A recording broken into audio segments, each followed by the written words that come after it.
Today we're going to be discussing the best Spider-Man movie ever made. It is, of course, Spider-Man Into the Spiderverse. Is that a hot take to say?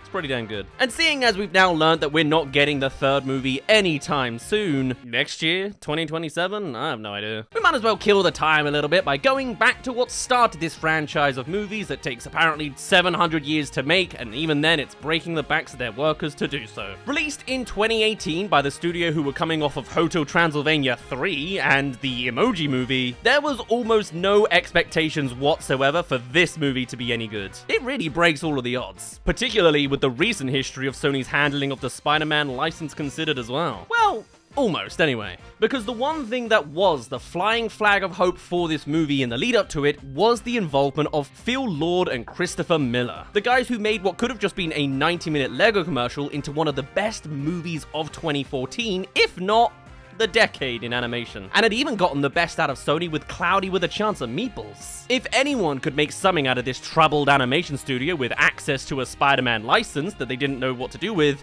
it would be them. It really works! Even still, they were only producers for this. This was actually being directed by two defected DreamWorks guys. How were this random slice of people gonna make cinema history? Well, let's take a look. From the opening title cards, the personality of the movie bleeds into the frame immediately. The multiple versions of each logo even setting up the multiverse premise, right down to each universe having a different art style. Think about that. Even just the logos are used to establish both style and story. Then, right out of the gate, we touch base with Peter Parker, the Spider-Man we are all familiar with. And right from the moment they kick off with this jumping off point with Spider-Man literally jumping off of a building, it's clear there's some almost intimidatingly intelligent filmmaking going on here. For 10 years, I've been the and only Spider-Man. They seamlessly combine the Spider-Man lore from the comics and live-action interactions with this one montage, both showing those familiar where we're at in Peter's life and acting as a crash course considering everything that's come before.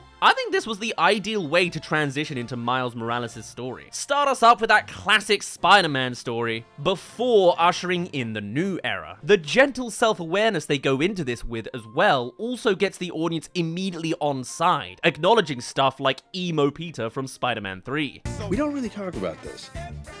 It doesn't go as far as breaking character, stepping out of the screen and going, we know this movie was bad, but rather it keeps it to something that this version of Peter would conceivably do. These inter-franchise references aren't a million miles away from those in the Lego Batman movie either, which, not so coincidentally, Lord and Miller produced the previous year. Can we just appreciate how mad that is? In just 2 years, Lord and Miller produced two major animated spin-offs of the two most popular superheroes in the world. Sorry, Superman. And as the intro closes, we end on the statement that this movie will go out of its way to completely turn on its head. There's only one Spider-Man, and you're looking at him. Of course, then immediately cutting to Miles. Our story's opening has been established, and immediately they introduce us to Miles as a kid of today. Headphones in, zoned into his own little world, this animated character quickly comes across as a kid who could feasibly exist in our modern world, which is something that Peter Parker has arguably always had some sort of trouble with on screen. And I don't just mean that because both Tobey Maguire and Andrew Garfield look way too old to be at school still. Embryonically, Peter Parker is a character who was created in the 1960s. He's a period character who can absolutely work in a modern setting. However, particularly with the Maguire Spider-Man, he still felt like a product of those old 60s comics. It's like the Benedict Cumberbatch version of Sherlock Holmes. It works in the modern day setting, but its 19th century origins are still in the DNA of the character. Even the Tom Holland Spider-Man movies were initially modeled on the 1980s John Hughes film, so Miles feels more contemporary than a lot of them. And having the Peter Parker in this movie in their 20s and late 30s is a great way of not making them too old, whilst also acknowledging the fact that they've been here for a while. From this initial scene of Miles going to school, we get so much about his life. That he's got caring parents who are invested in him, that he's a product of his neighborhood but is wearing an academic school uniform whilst his friends aren't. We miss you, Miles. miss me? telling us he's off to a new school out of town. It's kind of funny to see as a guy from the UK where all schools of all social statuses have a uniform that kind of looks like this. But in the context of the US, this means he's going to a brainy school. He's intelligent but also rebellious, alas the sticker slapping, which becomes a problem when... The subsequent reveal that the cop is his dad is such an inventive introduction to this plot point as well. By also having Jefferson, that's his dad's name by the way, plain clothed in the kitchen before this scene, it only makes this misdirect all the better. Though wow, this guy really gets changed quickly. Not only is this a more creative way to introduce Jeff as a police officer, but it also sets up the clash between Miles' rebellious qualities and his dad's authoritative values that will later come to a head when he later takes up the Spider-Man mantle. Fine. You can walk plenty on Saturday when you peel those stickers off. You saw that? They even get in his indifference to the current Spider-Man to drive this point further. I mean, this guy swings in once a day, zip, zap, zap. It's an angle that completely makes sense for a regular police officer in the Spider-Man world, whilst also finding a controversy-free way of showing a family dynamic where the generational politics differ from one another. Even down to the dad spouting off his views whilst the fed-up offspring just dissociates. This backstory is also wholly unique to Miles and completely differentiates his life from that of Peter Parker's. His dad's dead, although they both clearly have a natural intelligence prior to the spider bites, as does Gwen Stacy. Come to think of it, looking at the Across the Spider-Verse characters too, they're all incredibly smart. Are the spiders just allergic to idiots or something? Anyway, in Miles debating with his dad about going to this school in the first place, feeling like it's a bit elitist, we also get a sense of the moral code for the character. Although, admittedly, some of this will be him feeling like he doesn't fit in compared with his old school. We also learn that he got into this school through a scholarship, getting away from the rich/privileged vibes. The fact that they otherwise couldn't afford this school as a family also gives his parents a concrete motivation to why they are so strict on him staying at this school. It's more than understandable why they want him to take on this opportunity that neither of them ever got. We also have our first tease of Uncle Aaron and the tensions in the family around him. You want to end up like your uncle? And he's a good guy. Another relationship that will become central to the plot. Miles may not have the absent parent backstory of Peter, but that doesn't mean his family life is uncomplex. If anything, it's interesting to see a young superhero character with both the love and constraints with their parents. Whether Peter Parker, Batman, Captain America, or Iron Man, their backstories all revolve around the absence of parents. It's a tragic origin for a tortured hero figure, but it also alleviates these stories from having to deal with complicated family dynamics. What happens when you do have both the privilege and the pressures of a loving family? And then these fantastical events happen to you. Spider-Man has always been envisioned as the superhero that the kid on the street can imagine themselves at. And relationships like this add a whole new layer to this quality. Gotta say I love you back. Dad, are you serious? Even the comedy beats have an air of relatability about them. On to Miles at school, and we get a very different take on not fitting in. Yes, seeing Peter get horribly bullied is one version of being alienated in school life, but what about when you just try and engage with a group conversation and it just isn't happening? Sure, getting punched by the lockers is worse, but this indifference can also be a killer because no one even means to isolate you. It's just kind of happening and you feel there's nothing you can do about it. The montage between classes also has a rampant editing style with the sounds from each shot overlapping, giving you that full pelt of information overwhelming Miles. Both the intense editing and dialogue beats also remind me of an Edgar Wright movie. Did expectations. He's constantly on the move, and yet when he gets to the final class... It's moving in the dark. You're late again. The sense of urgency up to this moment, Miles literally running down the corridor, shows us that he's not exactly being relaxed about it. But the incongruity of that manicness against the reveal that he's late captures that energy of struggling incredibly well. We are actively shown that he is struggling. Of course, this is also the scene where we're introduced to Gwen Stacy. And even though it's not the focus of the scene, having Olivia and the multiverse set up through the educational video is also just a great way to have multiple cogs turning in the background. The Spider-Verse storyline isn't a huge leap once it comes around, because it's been creeping under the surface in scenes like this one. As for Gwen herself, whilst we don't even get her name here, we learn something far more important, a taste of her personality. I liked your joke. That's why I laughed. It's a small moment, but it does so much in building the chemistry between her and Miles. So much so that the voice actor actually thinks she's in love with him. But you can read about that in your own time. Maybe that's part of the reason Spider-Verse 3 ain't happening. A 0? You'd probably have to kick me out of here, huh? It's here we learn that not only is Miles actively trying to get out of school, but a true idea of how intelligent he is. The way to get all the answers wrong is to know which answers are right. Again, there is a lot of multitasking in these character beats. We've seen many versions of the reluctant super genius trope. You know, it's one thing to show a character hesitantly scribble equations on the spot. I mean, how many movies have we seen with that moment in it? But instead, demonstrating Miles' intelligence through him perfectly failing an exam makes him so much more compelling as a character. It's the ideal version of Miles' conflicting qualities of intelligence and rebellion. And continuing the smooth storytelling choices, the teacher prompting Miles to write an essay about who he wants to be immediately cuts to the introduction of Uncle Aaron. Again, a stark contrast to the traditional uncle figure we associate with Spider-Man. Uncle Aaron is a perfect reverse of the with great power comes great responsibility figure. Hey. What happens when our potential Spider-Man looks up to an uncle figure with a very different message? With Miles knocking on the window as well, there's also some subtle groundwork for believing in this kid becoming Spider-Man. Whilst still skinny and awkward, this guy's clearly already athletic and climbing about the place, so it makes sense that the later Spider-Man antics wouldn't be as daunting to him. And whilst he does take Miles out to do some graffiti when he's meant to be doing a paper, I also like that Aaron doesn't say anything blatantly a bad influence, like, sounds like that school sucks, you should drop out, you know? Despite the direction his life's taken, you get a sense that he ultimately wants the best for Miles just as much as his parents. I also remember the spider coming out in this scene seemed pretty random on the first viewing, but then the later reveals of why Uncle Aaron knew about this spot and what particular experiments had taken place just down the tunnel from there just sew it all together. Plus, Across the Spider-Verse goes on to double down on the significance of the spider coming through to this universe. And the storytelling efficiency is just peak here. Is it too crazy? No, man. In a scene that is otherwise padding out Miles' relationship to his uncle, you have that sense of tension with the spider literally crawling around the sides. We all know what this is building to, and this expectation is just played around with so well. False alarm after false alarm, the eventual bite is an exact mirror of Peter in the original 2002 movie with Miles about to take a photo. It's one of the more subtle parallels that this movie is just completely peppered with.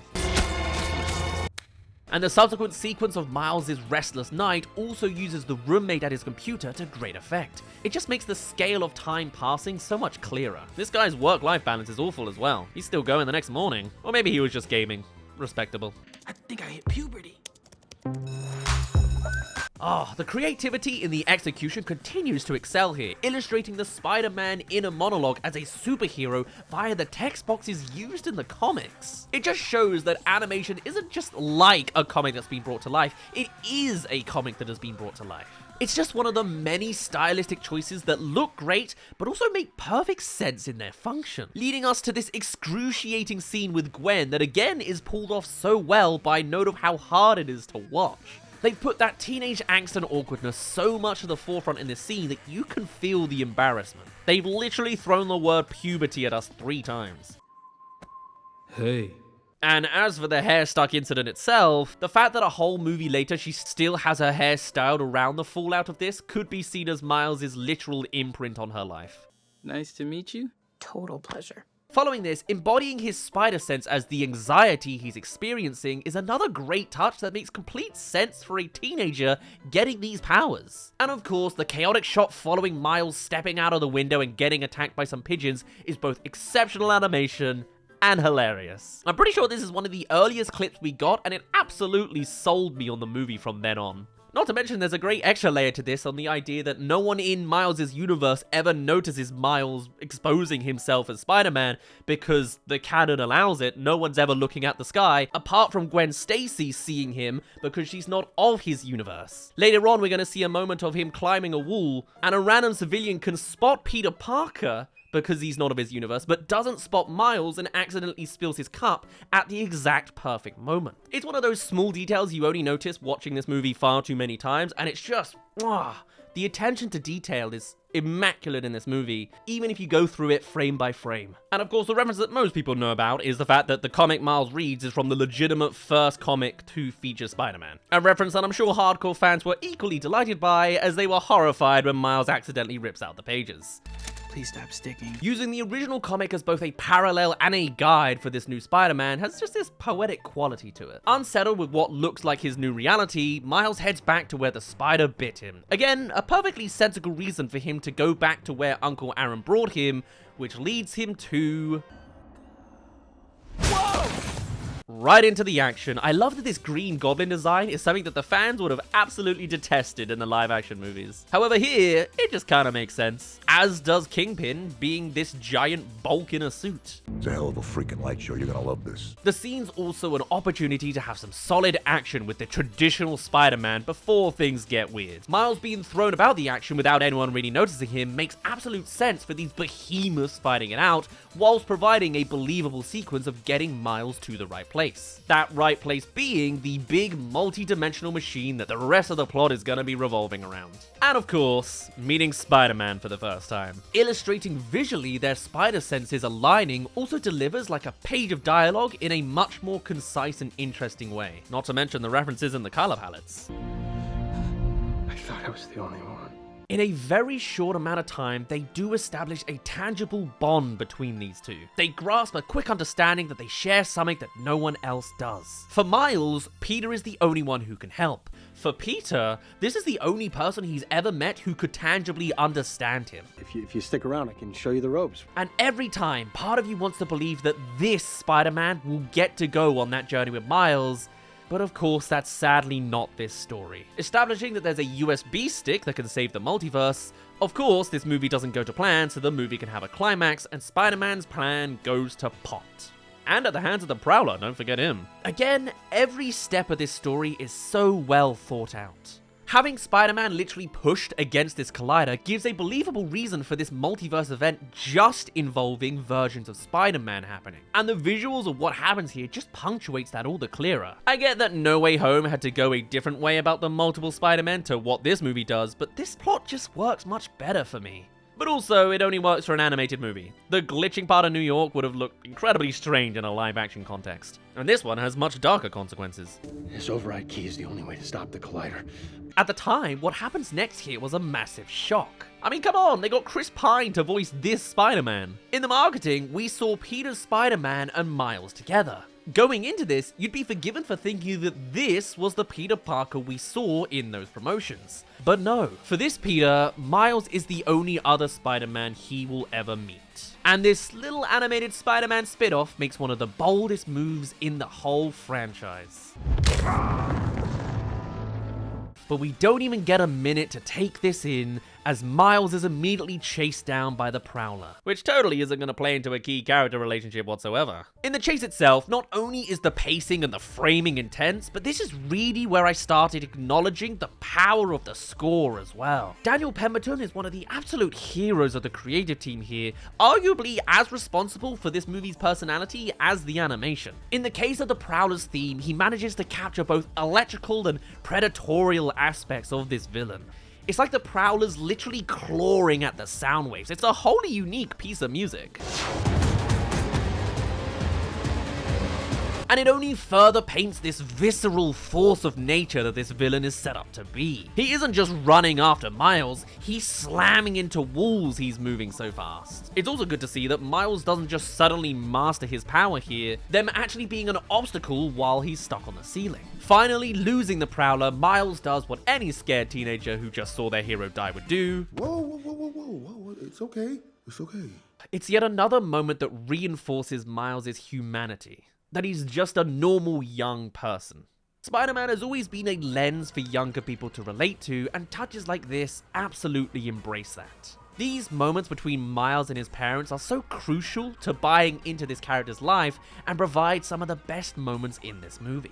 Our family doesn't run from things, Miles. From here, we see this world learn that their hero is indeed dead. People coming to a standstill under the glow of their screens, it perfectly illustrates what a real-world response to this would be. And even in this news montage, they still manage to get in further thematic reinforcements. He always said it could have been anyone behind the mask. This one line not only plays into Miles' journey, but also the whole message of this movie. Anyone can be Spider-Man. Anyone of any background should be able to identify with this character. And of course, this being the first Stan Lee cameo after his real-life death really hit an emotional chord at the time. I'm going to miss him. It really feels like him saying goodbye to his most famous character. As Miles concludes, the city is now counting on him. They're counting on me. Probably not you specifically. He goes to the big Spider-Man leap of faith and... quite a Wes Anderson coded joke, that one. And so he tries again and... And again, the conventions of comic book to illustrate the storytelling are so well incorporated right down to the USB breaking in his pocket. Except unlike when the 1960s Batman did it, it doesn't come across as corny. Breaking what was the only thing he could have used to save the multiverse, Miles goes to Peter's grave to apologize for dooming all of existence. Yeah, the stakes in this movie are pretty mad when you think about it. But there's no time to dwell because... Hey, kid.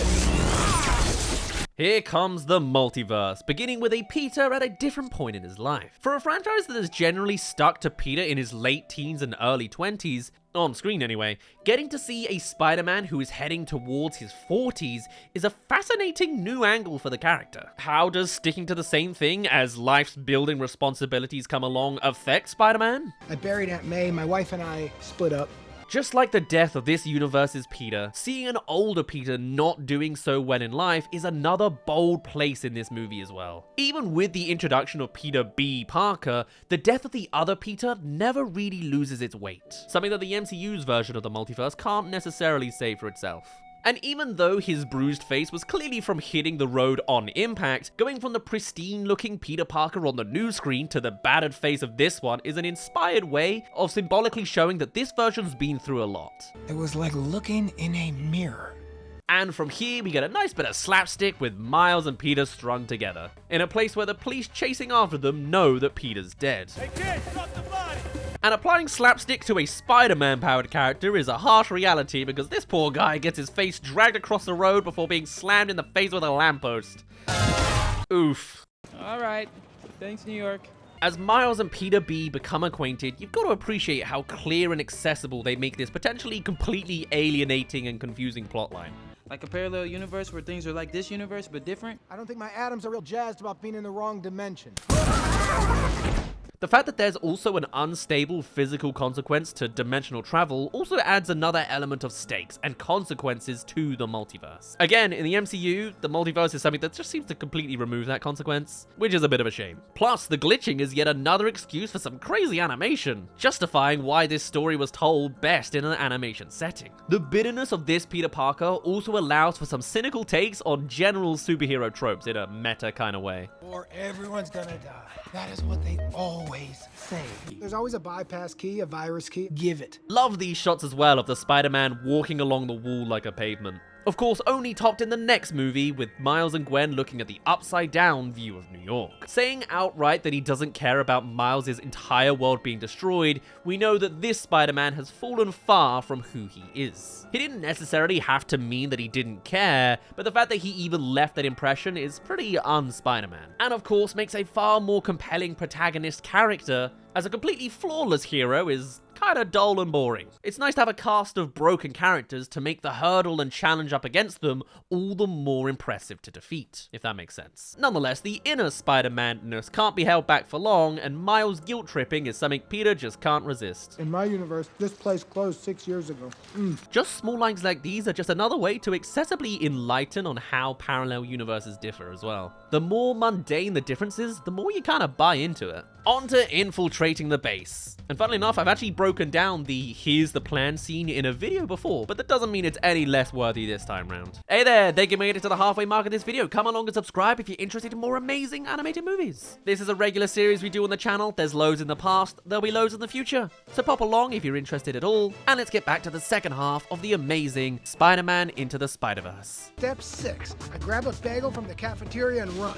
We've already seen this movie using the framework of comic conventions to illustrate the storytelling, but it particularly shines shines here, giving this movie a well-stylized version of a scene that's absolutely been done to death. In fact, Lord and Miller used the exact same device in the Lego Movie, which also subverted the trope in its own way. As Peter swings away to leave Miles behind, they could have just had Miles follow along anyway. You know, he is that sort of character. However, using the emergence of Kingpin to initiate his decision to follow ups the stakes and gives a much more satisfying justification. Miles kind of traumatized from seeing firsthand this guy being a Peter Parker killer, and now another one's just headed straight for him. Most people I meet in the workplace try to kill me. You're a nice change of pace. And look, that's the scientist from the video earlier in class. I'm sure she's a good person. Miles' powers continuing to be an obstacle that is actively causing problems. It both humanizes Miles whilst also enlightening us on the amount of skill Peter has with his abilities. As they go through again with Miles' journey throughout this movie, there is a lot more to being Spider-Man than just the powers he's been given. As well as being a good gag, the fact that Miles' center of relaxation is music speaks to the idea behind the soundtrack of this movie. It feels as though a lot of this soundtrack is music that Miles actually listens to, a lot like Peter Quill in Guardians of the Galaxy. True, St. Elmo's Fire is thrown in there as well, but I'd imagine Miles having some rogue song choices like that as well in there. This is also the point where we get another of Miles' extra powers. Miles, where did you go? I'm right here. Where? I can't see you. Miles having these extra powers of electrical charges and invisibility could come across as a completely overpowered character.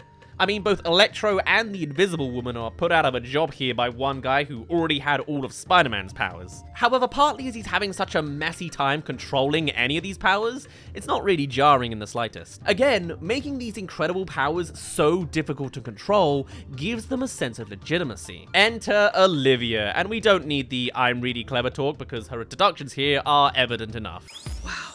Just complete cellular decay. Another example of reinforcing character and plot at the same time, reminding us that it's dangerous for Peter B to even be in this universe. And yes, that's Catherine Hahn as the voice, and let's not forget one of the most anxiety-inducing shots in cinema. Organize your desktop, lady. To be fair, mine looks like that too. And while she had already kicked him into a chair and restrained him, this next reveal still did take me by surprise. And I can't wait to watch. Everything around her is a motif of 8s. Even her glasses are octagons, not to mention some of the props in the background. Quickly revealing her tentacles before she's even brought him a drink, this is possibly my favorite design for Doc Ock. Probably another thing that works particularly well with this animation. This whole design is just so dynamic and original. Not to mention the fact it's a multiverse story with a different Spider-Man to what we're used to, so it's absolutely plausible to add in that little twist that, hey, Doc Ock's a woman in this universe. All the better to make those reveals a little bit sweeter and surprising. It's proprietary.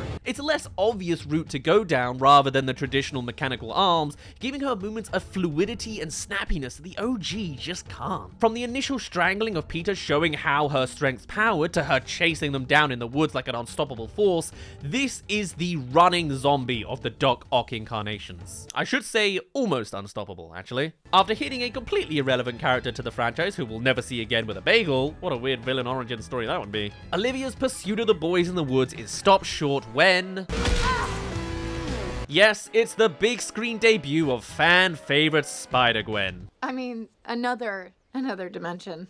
Well, Gwen Stacy in the guise of Ghost Spider. The secret identity thing would kinda be out of the window if she was called Spider-Gwen. Each reveal of another Spider-Person chimes in at the right time. Having just Miles with some version of Peter up to this point has allowed this story to ultimately stay focused on Miles' story, and him taking the mantle from Peter. They could have thrown in all the Spideys earlier and tricked audiences into not noticing that that was what they were doing. But instead, they made a point that this is Miles' story first, multiverse stuff second. And going into her version of the flipbook backstory, again, such a clever device for all of these character introductions, I forget how subtle her version of Peter's backstory was. Post Across the Spider-Verse, it seems obvious that he's the Lizard. However, without hindsight, the use of shadows avoids just giving us everything there and then. You only ever give the audience what they need.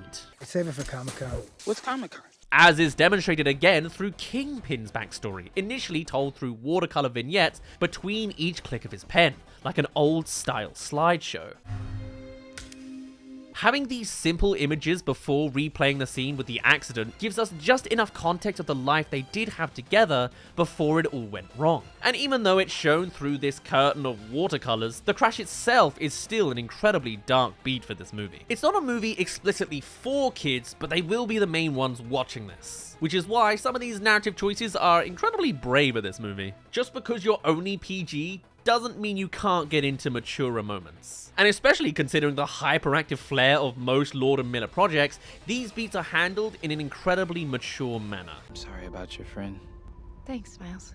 Back to Miles and Gwen, we again trim the fat here with this line establishing everything we learned of Gwen's backstory has also been said to Miles. This one look of Peter not actually being asleep is also a nice touch, solidifying that there are definitely vibes going on between these two. Yeah, that's my very technical analysis of that one. I'm not ready for this. And then this moment between Peter B and Aunt May is played so well. Despite being from different dimensions, they are two people who've just lost each other in their own universes. This is a Peter at an age that Aunt May would have otherwise never gotten to see, and on Peter's end, this moment must have been a lot at the time when he's been so alone in his own world, to see his mother figure once again. Peter? Hey, Aunt May. Anyway, on to Aunt May going full on Alfred and Batcave on us. I loved this addition to her character. It just makes sense that a Peter who's been going for 10 years would have gotten around to all of his closest people knowing about the Spider-Man thing. And having this much more hands-on Aunt May is yet another freshness to the lore. As for the base itself, it would have been absolutely ridiculous if the live-action Spider-Man had his own Batcave. However, just like giant mutant Green Goblin and the lightweight Doc Ock arms, in this animated environment dealing with a multiverse, of course, there's a version of Spider-Man who's gonna have all of that. And having Peter B as the regular poverty-stricken Spider-Man for comparison helps keep this in mind. And we're certainly about to encounter crazier. You think you're the only people who thought to come here? And here we go, here are the others. Wherever I go, the wind follows. Did you know they've now filmed a live-action Spider-Noir? Can't wait to see that disaster, but he's great in this movie. As is Penny Parker and the Robot, alongside... I just washed my hands. That's why they're wet. No other reason. The ballsiest addition to this movie. How does this character work here? Even in animation, this is a far wackier character than the rest of this movie's tone, and yet it never feels out of place. A movie that depicts the brutal death of Peter Parker and Kingpin's wife and child dying in a car crash can also get away with this, somehow. And that is because this movie just absolutely commits to every idea it introduces. Having Spider-Ham here does not then lead them to undoing the sincerity of every moment where he's also featured. He can be funny, but they still take the story seriously. My name is Penny Parker. My name is Peter Parker. My name is Peter Porker. Having well established this narrative trope at this point, they not only sew the three of their backstories into one sequence, but they actively use the contrasts to make it legitimately funny. Going from Spider-Ham to the brooding noir is never not funny. And I like that they're still creative with the sequence rather than just using it exclusively as a time-saving exercise. However, once everyone's introduced, the focus once again returns to Miles. Look, I made a promise. I have to keep it. In a story that's now introduced so many characters, this laser-sharp focus on keeping Miles at the center is what keeps this movie on track. Even the singular drumbeat building as the Spider Gang put him on the spot about what he can do feels like a score to Miles' perspective. Like the soundtrack, the score is also an access point to Miles as a character. Judged out of the equation by the Spider Gang, we get a further link to Miles' powers also having a relationship with his emotions. He becomes invisible when he feels invisible. See that? He can turn invisible. Which is kind of handy when you need to sneak into your uncle's apartment, not realizing that the Prowler is about to enter the room because he's the Prowler. You know me, sir. But yes, another emotional bombshell has occurred. It seems like a very fittingly Spider-Man plotline to happen, whilst also having a whole new energy to it. We've had the teacher turn out to be the villain, the best friend's dad, and ultimately the best friend. We've had it all. This uncle even ultimately follows the traditional Uncle Ben fate. Except this time, how about before Uncle Ben shuffled out of his mortal coil, he turned out to be the bad guy. It's a wholly Spider-Man trope at this point with a whole new twist, and every emotion he is told without a single word. It's not just an emotional reveal and then move on jobby either. This choice to visit Uncle Aaron ultimately sets his fate in motion, as does the spectacular chase scene for a lot of people. That is a horrendous collision. Cars flipped over and all sorts of people died there. This is the direct beat that leads Kingpin and co. to Aunt May's house, who expresses her priorities in the best way possible. Would you mind taking this outside? Also, Penny's transformation sequence is bang on the money with the tokusatsu look, which just looks awesome in this animation style. Scorpion also continues the impeccable character design choices in this. There's such extreme takes on the original characters, yet even the whiniest of fanboys wouldn't get upset about it. Meanwhile, the action with the Prowler continues to be intense, particularly with this new emotional subtext added to the situation. All building to... Miles? Even before removing the mask, the emotion is so clear. The performance of this animated character is as piercing as the best live-action performances. Everything he's thinking of is on his face. And whilst him getting shot is still a shock to the audience, I think he knew his fate the moment he pulled Miles' mask back on. He chose Miles' life over his own in that moment. All in the same movie as that damn cartoon pig. You're the best of all of us, Miles. Despite the path he went down, Uncle Aaron even manages to leave Miles with that same message of prioritizing his core values as a good person. He may have taken a wrong turn in his life himself, yet his words still ultimately lead to Miles saving a lot of lives. And I think it's fair to say there's some redemption in that. The subsequent scene of Jeff catching Miles over Aaron's body and coming to his own conclusions is a bit predictable, and I'm glad it didn't become yet another thread of misunderstanding over multiple movies. However, it doesn't detract at all from Jeff's ultimate reaction to facing the death of his brother. Again, even without the voice performances, they really made these animated characters act. And of course, the Spider People are on hand to support the latest addition to the tragic Backstory Club. A club that the second movie reveals goes a little too far for its own good. You wouldn't understand. We're probably the only ones who do understand. Though whilst it's for his own safety, they soon return to the cold, he can't do it routine. My guy just got full-on uncle widowed 5 minutes ago. Don't make him try and scramble out of a chair. Though it does give this powerful scene with his dad. Look, sometimes people drift apart, Miles. Physically stopping him from responding to him just makes this scene so much stronger than what it would have been otherwise. You get so much more out of Jeff because he's working harder to reach out to Miles here. Just another simple choice that massively elevates the writing in any given scene in this movie. And the consequential tennis of these story beats is just off the charts here. I see this spark in you. It's amazing. And that is what gives Miles ultimately the ability to conquer his powers, literally finding his spark. This is why the What's Up Danger sequence is as rewarding as it is. It is the crescendo of Miles' movie-wide struggle with his powers. What's up, danger? Through the death of his uncle and finally hearing the acceptance of his father. There's a lot of us like Miles who need to overcome obstacles stopping us from getting a handle on the powers we have, and this scene may very well be the best encapsulation of that feeling when finally overcoming that. Because in the end, we can all be Spider-Man.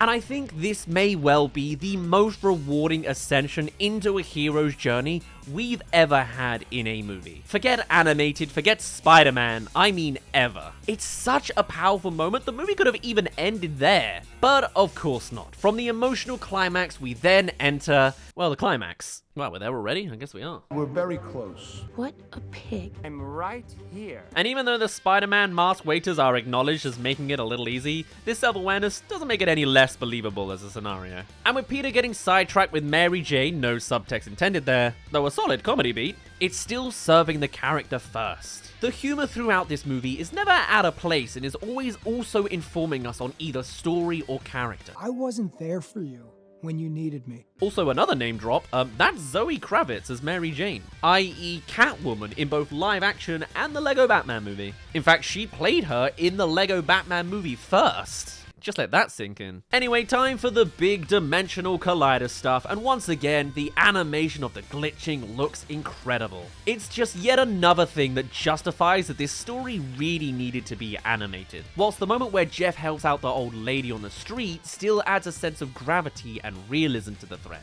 As for the action in the fight sequence, the dynamic motion in both characters and the angles is still very much in play here. There's not a single moment that the easy way out was taken in making this. They even make sure that the characters glitch every now and again, something no one would have noticed if they hadn't. And Miles' reveal is just as satisfying, immediately demonstrating his powers as functional and not just a showy excuse for some action. And who doesn't love this line? I love you. I am so proud of you. Gotta love some direct positive communication male to male on screen. Can we have more of that, please? And of course, further feeding into Peter B's journey in accepting that he can be a father figure. The final battleground being this circus of multiverse buildings fully hammers home the multiverse remit, whilst also weirdly keeping the traditional Spider-Man fights in New York City trope intact. And all the individual character moments are entertaining as you'd expect. You hard-boiled turtle slapper. What does that even mean? The incorporation of Spider-Ham's cartoon abilities does well to come across as cool and inventive and not just dumb. Like, they really put the mileage in to make these characters work. And despite not having much screen time with it, the death of Penny's robot genuinely feels upsetting. Though subsequently getting to see the spider popping out and understanding how the robot works was pretty cool. Back to Miles, saving Gwen of course is a big moment for him after feeling hopeless around her. That was adorable, team. And just throughout this whole sequence, the action with him is just as visually rewarding as it is in the storytelling. The shot of him riding between the two multiverse skyscrapers being a particular highlight. This movie consistently keeps Miles as the story's priority, and the decision to ultimately face Kingpin alone is the ultimate statement of that, and the perfect conclusion to his journey. That's all, folks. Is he allowed to say that? He's learned to run alongside the others, and now he must do the same by himself. As much as Peter tries to prevent that. I can't let Spider-Man die. Neither can I. Bringing us back around from the start of the movie, where he's already had to go through that. In both saving Peter here and donning the mask himself, Miles is making sure that in both universes, Spider-Man won't die. Even down to tripping Peter B over in the same way he'd done to him just a moment ago. You gotta go home, man. And though Kingpin is still quite literally at large, in those last moments you see Peter's worries about Miles disappear. Not bad, kid. No time for feels though, this guy's still in town to collect his multiversal dead family. This is particularly personal for Miles, this being the guy who killed both Peter and his uncle at this point. And it's not often we get to see a version of Kingpin who can be a physical threat to Spider-Man. Daredevil, absolutely. But this version of him scaled up big time on the power front. His design and physicality goes all the way back to what you can do in animation, but would make no sense in live action. Imagine Vincent D'Onofrio's Kingpin punching a shockwave that smashes every window on a skyscraper. This Kingpin carries a major physical threat that makes you believe he killed Peter with one blow. And just a reminder of that builds tension in just what level of physical threat Miles is about to take on. I can't wait to kill one more Spider-Man. But then the whole bringing family back to life scheme backfires on him as multiple shadows of Vanessa and their child start to appear. And there's some kind of lesson in that. Things can't change if you can't change yourself, sort of thing. It certainly seems that way, as Kingpin avoids facing his guilt by once again redirecting it at Spider-Man. And look who showed up to witness the situation. I need backup. The weightlessness of the multiversal machine continues to give us the killer visuals. Miles and Kingpin fighting without an inch of ground in sight. They somehow managed to find a way of making what looks like an abstract interpretation of a fight into something that actually makes sense within the world of this movie. And as Kingpin smashes Miles to the ground, whilst you know it can't end like that, you feel the threat that Kingpin is physically in a position to kill him. I'm gonna make sure you never see yours again. And because this movie can't help but pull off incredible story points, this movie creates a situation of Jeff being emotionally invested in Miles, even though he doesn't know it's Miles. Get up, Spider-Man. And thank God, I couldn't do another 3 movies of somebody thinking Spider-Man killed someone he didn't. Just like in the scene in the dorm room, that's the boost Miles needs to spring back into action. Hey. Of course, being a callback to Uncle Aaron as well, this is the perfect beat to defeat Kingpin. The body swing turning off the collider may be a tad convenient, but the story that's built up to it makes it nonetheless satisfying, as is Miles making amends with his dad. Do you know who did it? I thought I did, but I was wrong. Combine this with him inviting Miles to do his street art in tribute to Aaron, and you have Miles feeling the full acceptance of his dad on both fronts. And I like that this conflict between them in the first place never erupted into some big overblown argument. Even when some of it was not Miles' choice, this conflict came down to a breakdown in communication between parent and child, but nonetheless treated seriously. This central relationship between the two of them is what makes the movie for me. It's like they used the most overly complex Spider-Man storyline as a vessel to tell the story of this relationship. It's just insane what they pull off with this movie. I owe you. Okay. And on to the resolution, which encapsulates the achievements of this whole movie. Okay, let's do this one last time, yeah? Checking in with all the characters while still making Miles feel like the new de facto Spider-Man. Slap the sticker where my dad's never gonna find it. As for the others, what I particularly like is that the resolution for Peter B is open-minded here. We have no idea what Mary Jane says, because really, that's not the point. All we need for now is to see Peter making his leap of faith.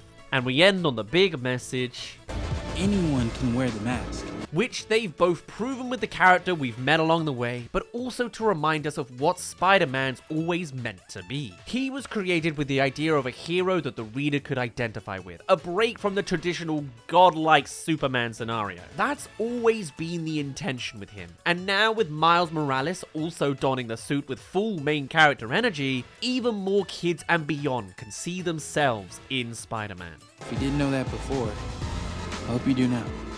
A line that says everything without on the face of it saying anything. Lovely stuff. 'Cause I'm Spider-Man. Open portal colors to see the teaser of the next movie.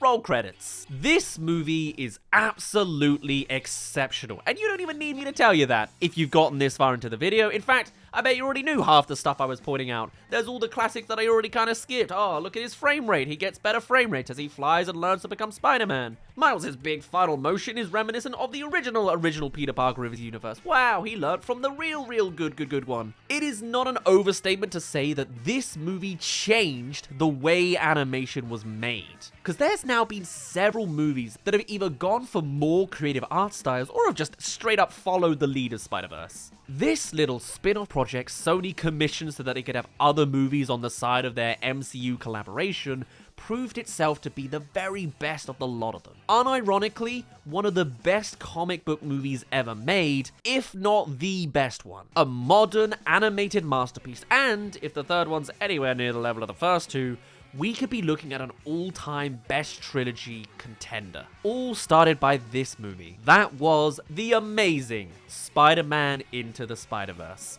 I can't even put not terrible in the title this time. It just makes too much sense. For now, though, I shall finally end things off there. My name's been Daz. Thank you very much for reaching the end of this video. Do tell me your thoughts on Spider-Verse, but otherwise, I shall see you all in a little bit.